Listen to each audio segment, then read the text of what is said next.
Hello, I'm very pleased to be here with Shankari Srinivasan. I'm Catherine Robinson, and we're going to talk today about what's been happening in the global gas market. So Shankari, what has happened in the last 12 months? Yes, so thank you, Catherine. Yeah, very interesting times in the last 12 months. We have seen come forward the LNG supply build, and we've seen that demand across the world has not kept up with the dramatic increase in supply. So what we have seen is really Europe playing a role that we have expected for some time to start balancing the global gas market with a lot of additional LNG supply coming into Europe. That has led to weakness in gas prices, as we are now experiencing. And do you think that in 2020 that will continue? Will Europe still play this balancing role? One of the factors that's allowed Europe to play this balancing role is the storage, is gas storage in Europe.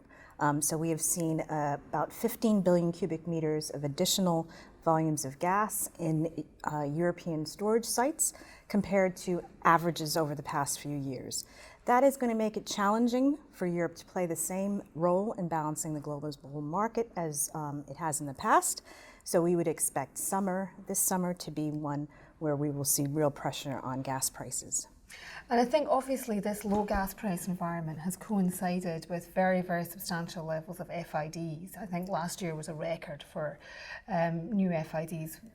Do we see that continuing into 2020? Yes, so I think with respect to LNG capacity, investment in liquefaction capacity, last year we saw about 70 million tons of final investment decisions, FIDs, come forward on new capacity. We are expecting to see another sort of record year for final investment decisions on liquefaction capacity.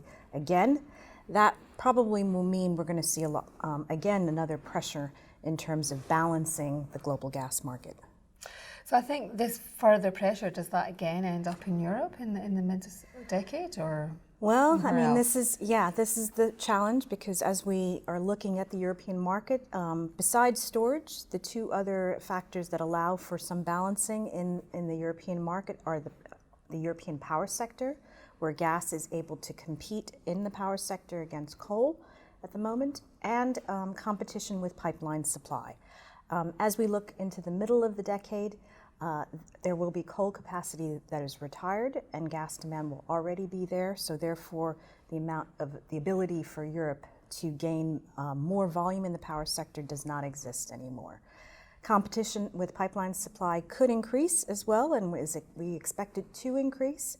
So the middle of the decade looks like we might see another period of very low prices. Interesting. So we really need to keep a watch on what's happening in the European power sector. Well, thank you very much. Thank you, Catherine.